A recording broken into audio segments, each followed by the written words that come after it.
देना मेरे बस की बात नहीं बता।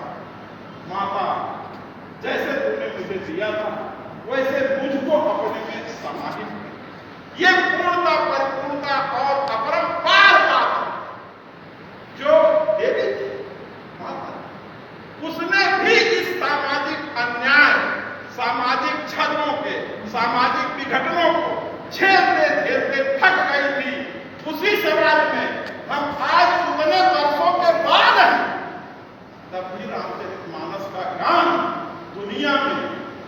दुनिया में किसी भी साहित्य, लौकिक, पारलौकिक, आध्यात्मिक से ज्यादा आज होगा तो उस महान संत तुलसीदास जी के जन्म